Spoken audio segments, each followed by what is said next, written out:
সুবিশাল নহবতখানা, হাতি ঘোড়ার পিঠে চেপে রাজা ও নবাবদের প্রবেশের প্রবেশদ্বার। ঢোল নাগাড়া বাজাতে বাজাতে প্রবেশের সেই অপূর্ব অনুভূতি। গোপন দরজার সেই সিংহদ্বার। চিড়িয়াখানায় ভিন্ন ভিন্ন প্রজাতির পাখি, ভিন্ন প্রজাতির মাছ এবং কচ্ছপ। আরামে হাওয়া খেতে খেতে গল্পে মত্ত একজোড়া কপোতী, চল বলে ছটফটে খরগোশ আর বিশ্বের দ্বিতীয় বৃহত্তম এমু পাখি। রাজপুতানা নকশাতে সজ্জিত কাঠের হাওয়াঘর, গোপন সুড়ঙ্গের জলধারার উৎস স্বয়ং ভাগীরথী গঙ্গা। বিলাসবহুল প্রাচীন প্রাসাদ, তার সাথে সাথে দেওয়ালের কোণে কোণে প্রাচীন শিল্পীর হাতের অসাধারণ কারুকার্যে মোড়া সম্পূর্ণ বাগানবাড়ি। ঠিক যেন আধুনিক যন্ত্রপাতি ও আধুনিকতাকে ক্ষণে ক্ষণে চ্যালেঞ্জ ছড়ে দিচ্ছে। সত্যিই দেখে যেন এক দৃষ্টিতে চেয়ে রইলাম। আভিজাত্যের গন্ধ ও রাজকীয় মেজাজ সম্পূর্ণটাই চোখের সামনে পরিষ্কার হতে লাগলো। বাগানবাড়ির পুকুরে চড়ে বেড়াচ্ছে অজস্র হাঁস ও রঙিন মাছ। বাড়িটির বিশালতা যেন অতীত আভিজাত্যের জানান দিচ্ছে। জৈনদের দাদাবাড়ি অর্থাৎ জৈনদের গুরুদেবের আশ্রম, জৈনদের শেষ তীর্থঙ্কর মহাবীরের আদিনাথ মন্দির।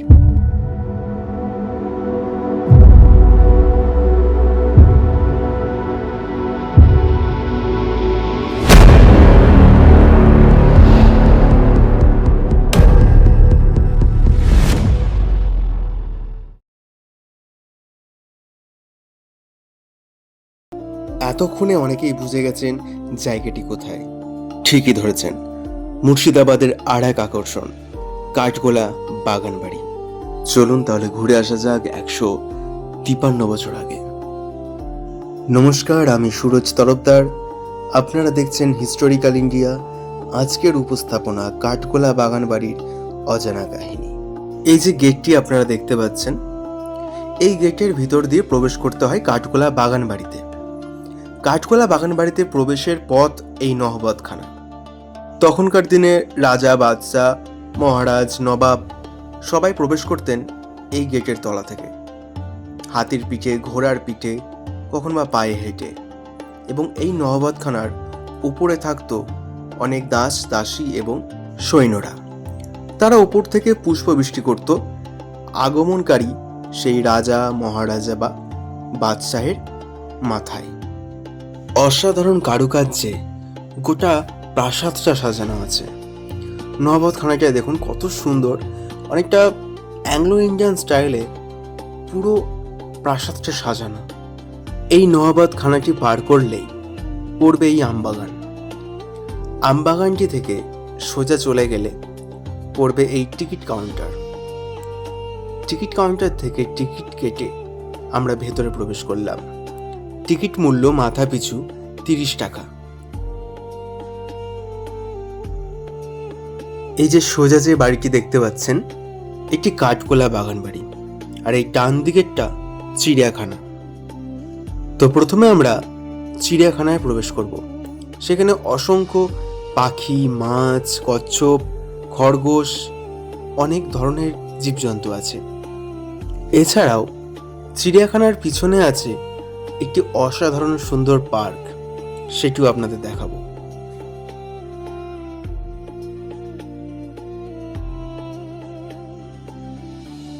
অস্ট্রেলিয়ান কাকাতুয়া, সুন্দর একটি সাদা রঙের অস্ট্রেলিয়ান কাকাতুয়া।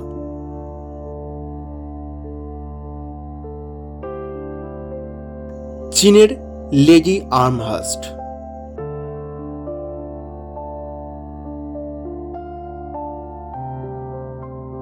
ইংরেজি টুপি মুরগি,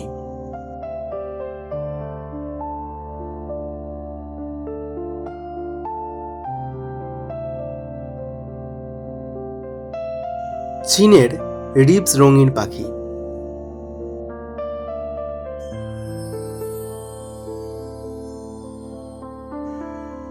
অসংখ্য সুন্দর কালারফুল বিভিন্ন মাছের কালেকশন, ভিন্ন ভিন্ন কালার, ভিন্ন ভিন্ন প্রজাতির বিভিন্ন ধরনের মাছ, সব মাছগুলো ছিল কিন্তু অনেক অ্যাক্টিভ। চিড়িয়াখানাটি দেখতে কার কেমন লাগছে আমি ঠিক বলতে পারবো না, আপনারা কমেন্টে জানাবেন। আমার কিন্তু খুব ভালো লেগেছে, বিশেষ করে এই ব্যক্তিটিকে। অসাধারণ গায়ের প্যাটার্ন, শান্ত ঠান্ডা জলে নির্দ্বিধায় সাঁতার কেটে বেড়াচ্ছে।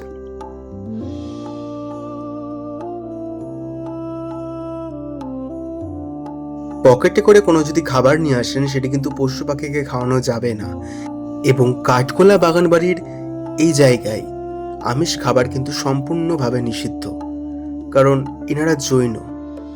এখানে আমিষ চলে না, সম্পূর্ণ নিরামিষ। অজস্র পায়রা এখানে উপস্থিত, এবং এই দুজনকে দেখুন কপত কপতি, একই সাথে বিশ্রামের ভঙ্গিতে মত্ত। অজস্র খরগোশ, এবং তাদের খেতে দেওয়া হয়েছে ঘাস, কচি কচি পাতা। খুব সুন্দর লাগছে দেখতে, তবে আরো একটু পরিষ্কার রাখলে ভালো লাগতো। এটি বাগানের আরো ভিতরের দিকে ঢোকার রাস্তা। বাগানটি কিন্তু খুব সুন্দর, একটা অসাধারণ একটা শান্তির ভাইব আপনাকে প্রদান করবে। খুবই পিসফুল মাইন্ড তৈরি হবে আপনার ওখানে। এই রাস্তা দিয়ে হাঁটতে হাঁটতে যখন যাবেন, প্রখর সূর্যের তাপের এই যে শীতল ঠান্ডা গাছের ছায়া, জাস্ট অসাধারণ লাগবে। আর একটি বসার জায়গা, এখানে যে চেয়ারগুলো আপনারা দেখতে পাচ্ছেন এগুলি ইস্ট ইন্ডিয়া কোম্পানির চেয়ার। সম্পূর্ণ বাগানটি জুড়ে কিন্তু অনেক ছোট ছোট বসার জায়গাও করা আছে। আপনারা চাইলে সেখানে বসে টিফিন করতে পারেন, একটু ছোট করে পিকনিক করা যেতে পারে। আর এই যে পাখিটি দেখছেন এটি এমু পাখি। এই পাখি সাধারণত অস্ট্রেলিয়ার তৃণভূমি অঞ্চলে দেখা যায়, এবং এটি বিশ্বের দ্বিতীয় বৃহত্তম বড় পাখি।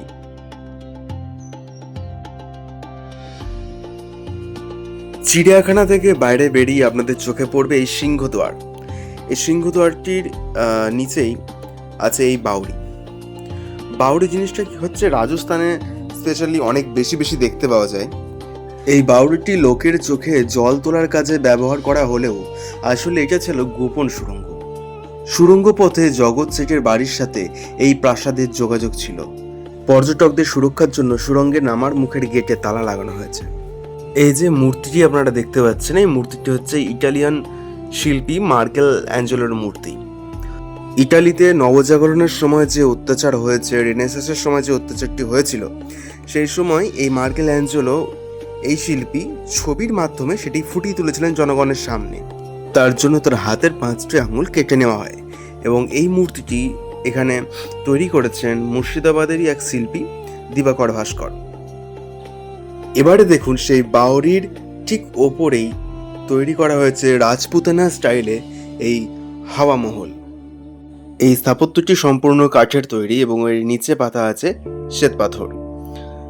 এখানে উঠে ঠিক ডান দিকে লক্ষ্য করলে আপনারা দেখতে পাবেন একটি কুয়ো। এই কুয়োতে অনেক মাছ ছাড়া আছে, মাছ দেখাও যাচ্ছে উপর থেকে।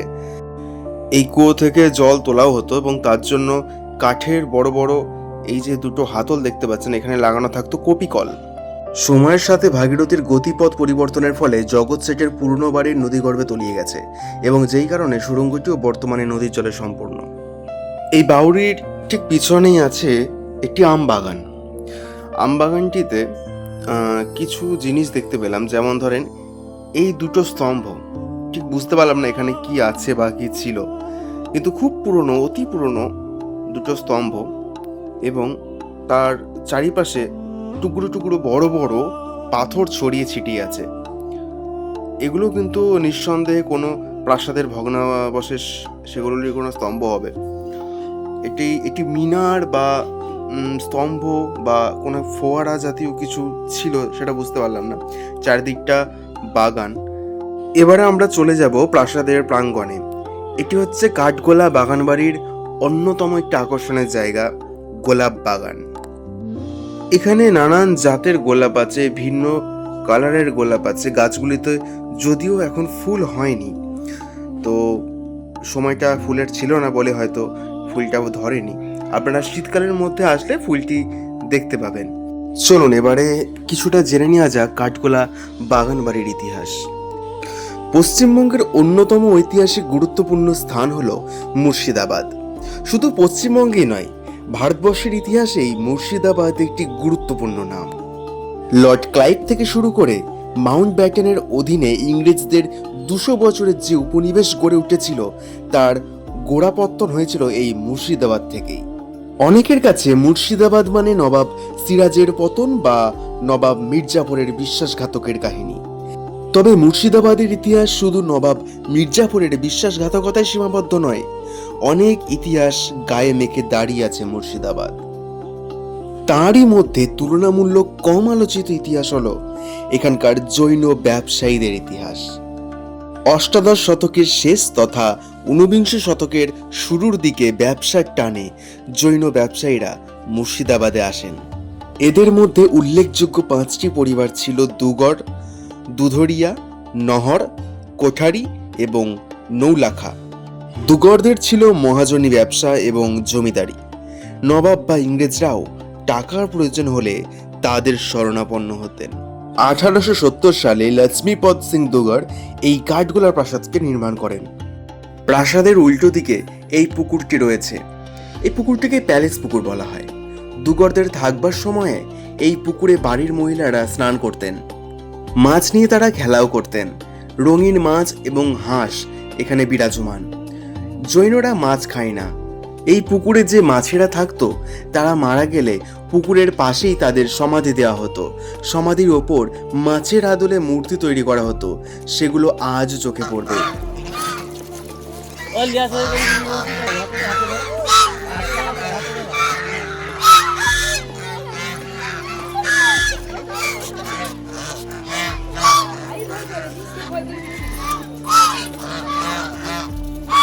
পুকুরে যে মহিলারা স্নান করতেন তাদের পাহারা দেওয়ার জন্য উল্টো দিকের গুমটি মহলে সোজা সিপাহী মোতায়েন থাকত।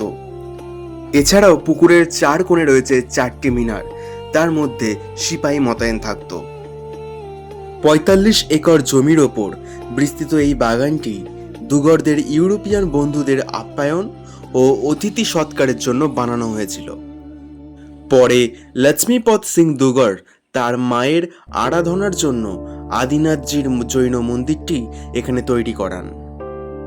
বর্তমানে এই সম্পত্তি দুগড় পরিবারের মালিকানাধীন। প্রাসাদটিকে মিউজিয়ামে রূপান্তরিত করা হয়েছে। প্রাসাদের মূল বাড়িতে পুরনো জিনিসপত্র সাজিয়ে রাখা আছে। প্রাসাদের অন্যান্য কিছু অংশ অফিস হিসাবে ব্যবহৃত হয়। গ্রিক, ইটালিয়ান, রাজস্থানী, মোগল এবং বাংলার স্থাপত্যরীতির সংমিশ্রণে কাঠগোলার প্রাসাদটি গড়ে উঠেছে। প্রাসাদের অন্দরমহলে ইতালীয় মার্বেলের কাজ, মোজাইকের কাজ বা কলিচুনের পালিশ করা থামগুলির ওপরে গ্রাম বাংলার নকশার কাজ অত্যন্ত সুন্দর। পরবর্তীকালে প্রাসাদের এই অংশ সংস্কারের জন্য দুগড় পরিবার একজন ফরাসি স্থপতিকে নিয়োগ করেছিলেন। সেই সময়ই প্রাসাদের বাইরে ভিক্টোরিয়ান সিংহ এবং বাগানের মাইকেল অ্যাঞ্জেলোর মূর্তি স্থাপন করা হয়। প্রাসাদের ঠিক বাইরে বড় টেবিল এবং কয়েকটি ধাতুর চেয়ার রাখা রয়েছে। সেখানে বসে দুগড় পরিবারের সদস্যরা অতিথিদের সাথে দাবা খেলতেন। বর্তমানে প্রাসাদটিকে মিউজিয়ামে রূপান্তরিত করা হয়েছে। প্রাসাদের মূল বাড়িতে দেখতে পাবেন তৎকালীন সময়ের দুগড় পরিবারের ব্যবহৃত খাট, বিছানা, chair, dining table, mercury globe, billiard board এবং অন্যান্য মূল্যবান আসবাবপত্র। দেওয়ালে টাঙানো রয়েছে দুগড় পরিবারের তৈলচিত্র, বেলজিয়ামে কাঁচের বিরাট আয়না, ঘরের চারদিকে মূল্যবান পাথরের তৈরি সামগ্রী ও মূর্তি। 30 টাকা মূল্যের টিকিটে প্রাসাদের একতলায় যেতে পারবেন। তবে প্রাসাদের দোতলায় যেতে চাইলে মাথাপিছু অতিরিক্ত 20 টাকা মূল্যের টিকিট কাটতে হবে। তবে প্রাসাদের ভিতরে ভিডিও করা সম্পূর্ণভাবে নিষিদ্ধ বলে ভিডিওগুলি করা গেল না। আর এই যে মাছগুলি আপনারা দেখতে পেলেন, পুকুরের মাছগুলি যখন মারা যায় তখন এই বাগানে এসে তাদের সমাধি দেওয়া হয়। বাগানের মধ্যে রয়েছে নাচমহল বা ব্যান্ড স্ট্যান্ড। দিনের বেলায় পরিবারের ছেলে মেয়েদের নাচ গানের তালিম দেওয়া হতো, আর সন্ধ্যাবেলায় পাশ্চাত্য সঙ্গীত পরিবেশিত হতো। দুগড়দের অতিথিদের মনোরঞ্জনের জন্য দেশের বিভিন্ন প্রান্ত থেকে শিল্পীরা আসত। নিচে লাল বেলে পাথর দিয়ে এই নাচমহলটি তৈরি করা হয়েছিল এবং ওপরে যে কাঁচের শীষ মহলটি আপনারা দেখতে পাচ্ছেন এটি বর্তমানে বানানো। অতীতে যেটি ছিল সেটি অনেকদিন আগেই ভেঙে পড়ে গেছে। এই নাজমহলটি এমনভাবে বানানো হয়েছিল যে ভেতরে কি হচ্ছে না হচ্ছে সেটি বাইরে থেকে দেখা যাবে না, কিন্তু বাইরে কি হচ্ছে সেগুলি ভিতর থেকে সবই দেখা যাবে। অতীতে সম্পূর্ণ নাজমহলটা বেলজিয়াম কাচে ঘেরা ছিল এবং মাঝখানে ছিল একটি পিলার। শোনা যায় এক রাতের জন্য 5,000 স্বর্ণমুদ্রা আদায়কারী হীরাবাই এই নাজমহলে কিন্তু নাচ করে গেছেন।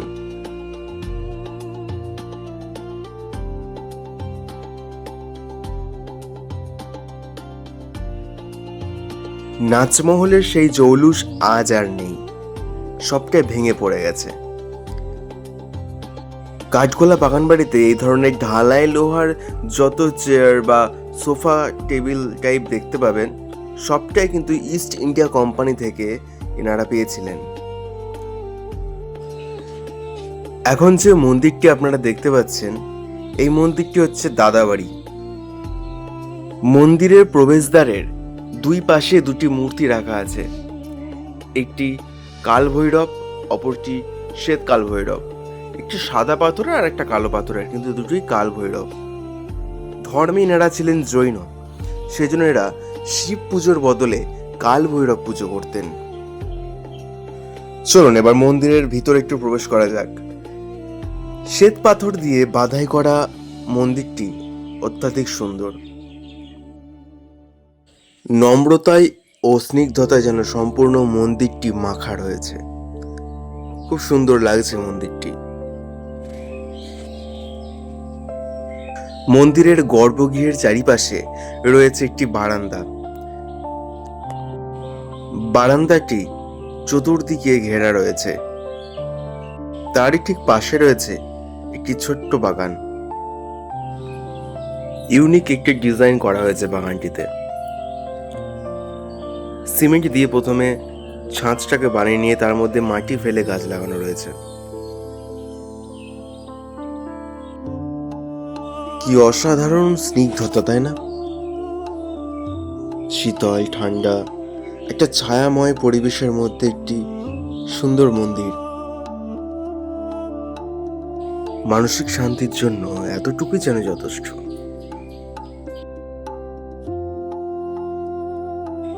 এই যে সিংহটি আপনারা দেখতে পাচ্ছেন, এই সিংহটি সম্পূর্ণ একটি মার্বেল কেটে তৈরি করা হয়েছিল। ফরাসি একজন স্থপতি এটি নির্মাণ করেন।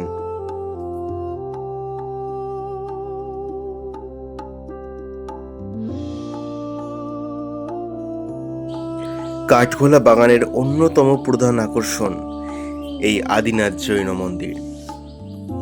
মন্দিরের গেটটি দেখুন, মন্দিরের শিল্পকলাটি দেখুন, সম্পূর্ণ রাজপুতানা রাজস্থানী স্টাইলে তৈরি করা হয়েছে মন্দিরটি। স্পেশালি মন্দিরের গেটটি সম্পূর্ণ রাজপুতানা স্টাইল। কাঠগোলা প্রাসাদ এবং বাগান তৈরি করে লক্ষ্মীপদ সিং দুগার তার মাকে এখানে আসতে বলেন, কিন্তু বাগানে কোথাও মন্দির তৈরি না থাকার কারণে তার মা জায়গাটি দেখতে অস্বীকার করেন। তখন লক্ষ্মীপদ সিং দুগার তার মায়ের ইচ্ছাকে সম্মান জানাতে অবিলম্বে একটি মন্দির নির্মাণ করিয়েছিলেন এবং প্রথম জৈন তীর্থঙ্কর শ্রী আদিনাথজিকে এই মন্দিরটি উৎসর্গ করেছিলেন। মন্দিরের কাজ শেষ হলে তার মা এখানে আসেন।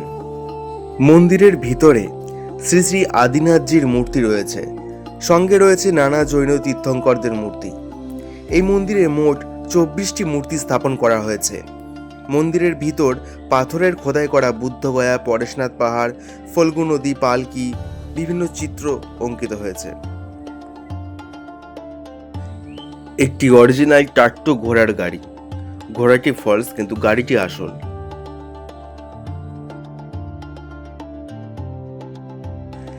আদিনাথ মন্দিরের সামনে একটি পুকুর রয়েছে এবং সেই পুকুরের ঠিক পাশে এই হনুমানজির মন্দিরটি রয়েছে। শোনা যায় 1962 সালে জমি খুঁড়তে খুঁড়তে এই মূর্তিটি উঠে আসে। কাঠগোলা বাগানবাড়ির অজানা কাহিনী আজ এখানেই শেষ করছি। এমন ধরনের ঐতিহাসিক স্থানের ভিডিও দেখতে এবং ইতিহাসটি জানতে চ্যানেলটি সাবস্ক্রাইব করে পাশে থাকবেন। ধন্যবাদ।